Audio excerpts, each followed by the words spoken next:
ललन सिंह जी राजनेता कभी जन नेता नहीं रहे हैं। वो केवल ठेकेदार और दलालों से घिरे रहने वाले, बाजारवाद और उगाही करने कराने का काम करने वाले पॉलिटिकल लाइनर हैं। इस बात को याद रखिएगा। अमित शाह जी से हमारे नेता के मिलने पर आपत्ति करते हैं और खुद टेलीफोन से बात करते हैं। राज्यपाल की नियुक्ति तक में दोनों की सहमति होती है, तो उनको बताना चाहिए कि आखिर वो कौन सा एजेंट फिट करके और अपने लोगों को सेट करके वो राजनीति का एक दर्शन स्थापित कर रहे हैं। माननीय मुख्यमंत्री जी बहुत ही बुरी तरह से घिर गए हैं, ये समझने की विषय की बात है। होम्योपैथिक के डॉक्टर साहब ने लालू प्रसाद जी और उनके कुनबे से तेजस्वी प्रसाद जी के साथ मिलकर सुपारी ले रखा है कि माननीय मुख्यमंत्री जी को जॉर्ज फर्नांडिस बनाया जाए और पूरे लालू परिवार को, पूरे राष्ट्रीय जनता दल को राजनीतिक अस्थिरता में धकेल दिया। लालू प्रसाद जी को लंबे समय तक जेलों में बंद रहना पड़ा और आज स्थिति है कि अब लालू प्रसाद जी चुनावी राजनीति से दूर हो गए और आज उन्हीं के साथ वो गलबहियाँ मिला करके हम लोगों को छोटी छोटी दुकान और खुद को बड़े बड़े मॉल के दुकानदार साबित। नमस्कार, आप न्यूज़ 4 नेशन देख रहे हैं। मैं हूं आपके साथ वंदना। महागठबंधन से अलग होने के बाद जीतन राम मांझी की पार्टी ने जदयू के राष्ट्रीय अध्यक्ष ललन सिंह को रजनीगंधा सिंह बताया है। बता दें कि यही नहीं, जीतन राम मांझी की पार्टी ने हर एक पोल जो है जदयू हो या राजद हो, सभी के सभी का खोल करके रख दिया है। आगे हम आपको उन तमाम वीडियो के साथ छोड़े जाते हैं कि क्या कुछ कहना है हम पार्टी के राष्ट्रीय प्रवक्ता। एक बात में मैं, आप सम्मानित साथी हैं, आप लोग बड़े मीडिया घराने से हैं और आपकी जिम्मेवारी है।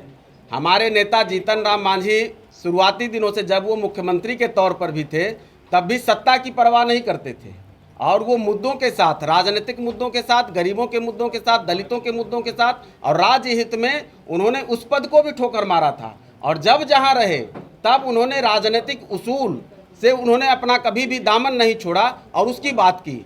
बाकी रहा सवाल कि हम कहाँ जाएंगे, क्या करेंगे, तो आप लोगों को स्पष्ट बताया गया है कि आगामी 19 जून को हमारी पार्टी में जमहूरियत है, लोकतांत्रिक व्यवस्था है। हम एक मालिक की पार्टी नहीं है, हम जनता दल यूनाइटेड नहीं एक मालिक, राजद नहीं एक मालिक। हम लोग कोर कमेटी और राष्ट्रीय कार्यकारिणी की बैठक में तय करते हैं। 19 जून को बैठक होने वाली है, हम उसमें तय करेंगे और निश्चित रूप से हम कहाँ जाएंगे ये बता दें। हम जनता के बीच में जाएंगे, उनके मुद्दों के बीच में जाएंगे और पूरे बिहार का भ्रमण हमारे नेता जैसे शुरू किए हैं, गरीब संपर्क यात्रा, उसको हम पूरा करेंगे और उसके बाद जो जनता से आदेश होगा उसका हम पालन करेंगे। लिया और कई लोगों को हम देख रहे हैं, उनके नवरत्नों को, कि आज उनके अगल बगल कहीं दिख नहीं रहे हैं, कहीं और खिचड़ी पक रही होगी, तो उन पर नज़र रखें। और हरिवंश बाबू का सवाल मैंने इसीलिए उठाया कि नीतीश कुमार जी को बताना चाहिए कि ऐसा क्या है कि हरिवंश बाबू पर उनको कार्रवाई करने में दिक्कत हो रही है और क्या है जो वो मतलब टेलीफोन पर तो बात करते हैं अमित शाह जी से। और कई, एक बात आप लोग भी उठाइए कि कई भारतीय जनता पार्टी के नेताओं को आज भी वो अपना प्रिय मानते हैं, उनके यहाँ आते जाते खाते पीते सारे रिश्ते रखते हैं, तो उनको ये तो बताना चाहिए ना। जीतन राम मांझी कभी किसी के एजेंट रहे? हाँ, एजेंट रहे हैं तो जनता के एजेंट रहे, बिहार की आवाज़ रहे, बिहार के एजेंट। और इसका जवाब हम चाहेंगे कि उनको देना चाहिए। हमको दे न दें, लेकिन समाज को दें जिसकी वो नुमाइंदगी की बात करते हैं, जिसको वो दिन रात ठगने की बात करते हैं। ये भी सच है कि ललन सिंह जी को ये समाज कभी नेता नहीं माना और उसका उदाहरण है। उसका उदाहरण इसलिए है कि ललन सिंह जी जब भी MP बने तो भारतीय जनता पार्टी के आशीर्वाद से बने, उनके साथ से बने। जब भी उनसे अलग होकर लड़े, समाज ने उनको दरकिनार किया और उनको कभी नेता नहीं बनाया। और नेता बनाए भी तो कैसे? ललन सिंह जी राजनेता कभी जन नेता नहीं रहे हैं। वो केवल ठेकेदार और दलालों से घिरे रहने वाले, बाजारवाद और उगाही करने कराने का काम करने वाले पॉलिटिकल लाइनर हैं। इस बात को याद रखिएगा। ललन जी की हैसियत यही है। यह सच है कि अगर नीतीश कुमार जी का साया उनके सर से हटा लिया जाए तो उनकी हैसियत मुखिया के चुनाव को जीतने की नहीं है, जिसको आज वो छोटी दुकान बता रहे हैं। जैसे एक मुख्यमंत्री की पार्टी को, जिसके पार्टी के 4 विधायक, मंत्री और इतने हजारों लोग हैं उनके साथ, उनके ऊपर जो उनकी टिप्पणी है, मुखिया का चुनाव नहीं जीते अगर नीतीश कुमार जी का साया हट जाए। और ये बात उनकी साबित हुई है। उनके दोहरे चरित्र की बात, एक बात और मैं कह दूं, थोड़ा लंबा हो रहा है लेकिन चूँकि ज़रूरी है, 2 मिनट में ख़त्म होगा। आप सभी मीडिया के साथियों ने देखा होगा कि 2010 में कैसे वो नीतीश कुमार जी के पेट का दांत निकाल रहे थे और गली गली घूम रहे थे और कांग्रेस का पूरी तरह से नेतृत्व कर रहे थे, टिकट बांटना, किसको लड़ाना, क्या करना, सब कुछ। नतीजा सबके सामने आ गया और उनकी राजनीतिक हैसियत का भी सच सामने आ गया।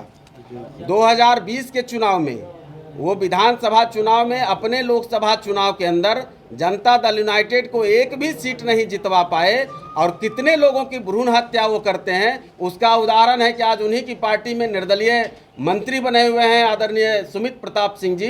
कैसे उनका टिकट कटवा करके उनको राजनीतिक रसातल में भेजने का काम करने का काम प्रयास किया, लेकिन वो फिर निखर कर आए और फिर उसी पार्टी में राजनीतिक चरित्र की बात आपको बता रहे हैं।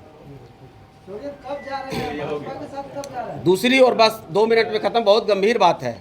दूसरी ओर एक गंभीर स्थिति है जो हम सबको भी महसूस हो रहा है, आप सबको भी महसूस हो रहा होगा कि माननीय मुख्यमंत्री जी बहुत ही बुरी तरह से गिर गए हैं। ये समझने की विषय की बात है। होम्योपैथिक के डॉक्टर साहब ने लालू प्रसाद जी और उनके कुनबे से तेजस्वी प्रसाद जी के साथ मिलकर सुपारी ले रखा है कि माननीय मुख्यमंत्री जी को जॉर्ज फर्नांडिस बनाया जाए। वो उनको नया जॉर्ज फर्नांडिस बनाना चाहते हैं, जो कि आए दिन हम लोग मुख्यमंत्री जी के बयानों में और भाषणों के दौरान उनकी टिप्पणियों में महसूस कर रहे हैं। माननीय मुख्यमंत्री जी के स्वास्थ्य की पूरी तरह से हमारी पार्टी भी मांग करती है और मैं भी पूरी जिम्मेदारी से कहता हूं कि उनके स्वास्थ्य की पूरी तरह से पड़ताल होनी चाहिए कि कहीं ना कहीं उनको ऐसा लग रहा है, हम लोगों को अनुभव है कि होम्योपैथिक डॉक्टर साहब उनको गलत दवा का कुछ ना कुछ डोज दे रहे हैं, जिसका असर उनके स्वास्थ्य पर पड़ रहा है और गहरी साजिश है। और ये हम लोगों ने देखा है कि बड़े बड़े लोगों के, बड़े बड़े राजाओं, नेताओं के बीच के जो सबसे करीब लोग रहते हैं, वो कैसे सत्ता को और उनकी राजनीतिक विरासत को हड़पने के लिए ऐसी साजिशों को अंजाम देते रहे हैं और उनको एक तरह से कहिए कि मौत की तरफ धकेल करके उनका पूरा विरासत अपने हाथ में लेते रहे। तो छोटी दुकानदारों और छोटे दुकान से नफरत करने वाले माननीय राष्ट्रीय रजनीगंधा अध्यक्ष जी के चरित्र का मैंने वर्णन किया है, बाकी विस्तार से आप लोग इस पर मनन करेंगे। तो एक बड़ी नेता के मुंशी के रूप में वो काम करने लगे और उस दौरान उनके कमर्शियल कॉम्प्लेक्स का भाड़ा भी वो वसूलते थे, एलएमएल भेस्पा से चलते थे। तो उस दिनों से, उन दिनों की शायद उनको याद नहीं है और हमको लगता है वो भाड़ा वसूलने के क्रम में उनके राजनीतिक आइडियोलॉजी में पूरी तरह से बदलाव आ गया और वहाँ से वो कंप्लीट पॉलिटिकल लाइजनर की भूमिका में आ गए और इस बात को उन्होंने सार्वजनिक तौर पर स्वीकार भी किया है। जनता दल यूनाइटेड के अपने राष्ट्रीय अध्यक्षीय काल में उन्होंने अपने कार्यकर्ताओं को संबोधित करते हुए उन्होंने स्वीकार किया कि जनता दल यूनाइटेड में केवल एक मालिक है, लोकतंत्र में एक पार्टी का मालिक, आप भाषा को पकड़िएगा कि जनता दल यूनाइटेड में केवल एक मालिक हैं, श्रीमान नीतीश कुमार जी। हम तो उनके केवल मैनेजर हैं और मैनेजर का मतलब तो मैंने पहले बताया कि मुंशी हैं। तो मुंशी जी, अब आप लोग देखिए कि मुंशी जी हैं क्या हैं। तो ये उनका राजनीतिक चरित्र रहा है। माननीय ललन सिंह जी का पूरा राजनीतिक करियर आप देखेंगे तो जनता दल यूनाइटेड में उनकी भूमिका मात्र इतनी है कि कैसे सभी पार्टियों को अस्थिर किया जाए, दोस्त हो दुश्मन हो, ऐसा कोई सगा नहीं जिसको इन्होंने ठगा नहीं। राजद हो, कांग्रेस हो, लोजपा हो, इन सभी पार्टियों को समय समय पर उन्होंने छिन्न भिन्न करके तोड़ने फोड़ने का काम उन्होंने किया और राजद से बाकी सारी पार्टी से आयातित लोगों को ला करके वो अपना राजनीतिक एक स्थापना में अपनी एक उन पुराने दिनों के साथियों को दरकिनार करते चले गए और भगाते चले गए। हद तो तब हो गया जब उपेंद्र कुशवाहा जी की पार्टी को धोखे से पूरी तरह से उनको जाल में उलझा करके पार्टी को मिला लिया गया और उसके बाद उनको डंप कर दिया गया। फिर उनसे मुलाकात तक मुश्किल हो गई। तब उन्होंने फिर उन्होंने भी हमारी तरह, हालांकि वो तो फंस गए जाल में पूरी पार्टी उनकी नाश हो गई, लेकिन फिर वहाँ से बेचारे निकल करके भागे और फिर अपने अस्तित्व की लड़ाई लड़ रहे हैं। तो ये उनका चरित्र है और ललन सिंह जी का जनता दल यूनाइटेड में इतना ही काम है। आज वो तेजस्वी प्रसाद जी के साथ गलवहियाँ मिलाकर घूम रहे हैं और यह भी सच है कि चारा घोटाले में कैसे उसको उजागर करके उन्होंने अपने आप को बिहार के नक्शे पर एक स्थान दिलाया, एक पहचान दिलाई और पूरे लालू परिवार को, पूरे राष्ट्रीय जनता दल को राजनीतिक अस्थिरता में धकेल दिया। लालू प्रसाद जी को लंबे समय तक जेलों में बंद रहना पड़ा और आज स्थिति है कि अब लालू प्रसाद जी चुनावी राजनीति से दूर हो गए और आज उन्हीं के साथ वो गलवहियाँ मिला करके हम लोगों को छोटी छोटी दुकान और खुद को बड़े बड़े मॉल के दुकानदार साबित कर रहे हैं। मित्रों, अब एक और गंभीर बात आप लोगों को, चूँकि हो सकता है कुछ लोगों को सच कड़वा लगता है, अच्छा नहीं लगता है, लेकिन एक गंभीर बात है। और गंभीर इसलिए कह रहा हूँ कि आदरणीय ललन सिंह जी जिस समाज से आते हैं, मैं भी उसी समाज से आता हूँ। और समाज में आज भी इस बात की पुरजोर चर्चा होती है कि आखिर तथाकथित बड़ी दुकान के मुंशी जी ने बिहार की पूर्व मुख्यमंत्री, गौर करिएगा, जिनके बारे में श्री नीतीश कुमार जी का भी कभी बयान आया था जब वो मुख्यमंत्री नहीं हुए थे, कि राबड़ी जी के मुख्यमंत्री बनने के बाद अब मेरी रुचि इस पद पर नहीं रही जिस पद के लिए बेचैन होकर के वो अपने राजनीतिक सिद्धांतों की बलि हर साल देते रहे हैं। और 18 साल में 9-10 बार वो शपथ ले चुके हैं, कभी इधर कभी इधर कभी उधर। तो ये उनका था। तो उस पर हमारे समाज की, चूँकि ललन बाबू जिस समाज से आते हैं मैं भी उसी समाज से आता हूँ, समाज में इस बात की बहुत पुरजोर चर्चा होती है कि राबड़ी देवी जी की उतनी आपत्तिजनक और छोटी ओछी टिप्पणी के बाद ललन सिंह जी ने, आप लोगों को मालूम होगा कि किस तरह का बयान उन्होंने दिया था, और उस पर माननीय ललन सिंह जी ने मानहानि का मुकदमा दायर किया।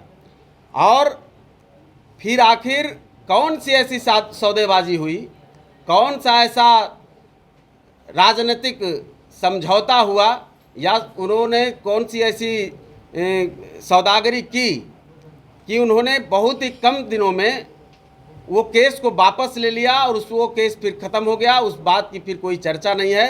तो वो तो भूल गए, लेकिन समाज इस बात को आज भी याद करता है कि इतनी ओछी टिप्पणी इतने बड़े राजनीतिक परिवार से एक समाज के बड़े चेहरे पर आखिर किस बिना पर किया गया था, और उस नेता ने आखिर किस आधार पर फिर उस केस को वापस ले लिया, या डर से ले लिया, या भय से ले लिया, या लोभ से ले लिया, या लालच। देना चाहता हूं कि अभी भी वक्त है, होशियार हो जाएं और जनता दल से पूछे, जनता दल यूनाइटेड से पूछे कि मांझी जी पर जो आरोप लगा रहे हैं कि वो भारतीय जनता पार्टी के एजेंट बनते, इनको ज्योतिष विज्ञान से कहीं कुछ प्राप्त हुआ था आकाशवाणी से, तो उनको ये बताना चाहिए कि हरिवंश बाबू के द्वारा कौन सा वो एजेंट अपना वहाँ फिट रखना चाहते हैं भारतीय जनता पार्टी में।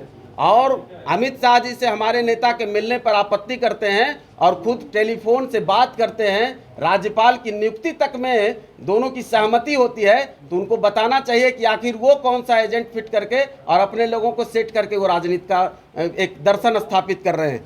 तो महागठबंधन के लोग उनसे सतर्क हो जाएं, नहीं तो आगे आने वाले दिनों में उनको भुगतना पड़ेगा। और अगर हरिवंश बाबू को उन्होंने इस्तीफा के लिए मनाया होगा, कहा होगा, अगर वो नहीं दे रहे हैं तो उनको उन्होंने क्यों नहीं पार्टी से बाहर किया, आज तक उनका सदस्यता क्यों नहीं समाप्त करने की कोशिश की। जैसे मरहूम नेता, समाजवाद के बड़े नेता रहे मंडल मसीहा जिनको कहते हैं, जिनके पीछे पीछे चल के इन्होंने राजनीति की, शरद यादव जी को कैसे सड़क पर ला दिया इन्होंने, ये भी तो एक इतिहास है। तो हरिवंश बाबू को आखिर किन कारणों से इस्तीफा नहीं लिया जाना, उनको पार्टी से बाहर नहीं किया जाना और भारतीय जनता पार्टी में अपना एक आदमी को फिट रखना, ये उनके राजनीतिक चरित्र के दोहरेपन को दर्शाता है। जबकि देश में उदाहरण है, सीपीएम के बड़े नेता रहे, तत्कालीन लोकसभा अध्यक्ष के तौर पर काम कर रहे थे सोमनाथ चटर्जी साहब, उनको सीपीएम ने पार्टी से बाहर किया था। एक राजनीतिक जो चरित्र होता है उसका उदाहरण है। तो जनता दल यूनाइटेड खुद दोहरे चरित्र में जीती है और दूसरे पर आरोप लगाती है। यही मेरा आज उनको जवाब है। इस तमाम सवालों का जवाब हम उनसे चाहेंगे।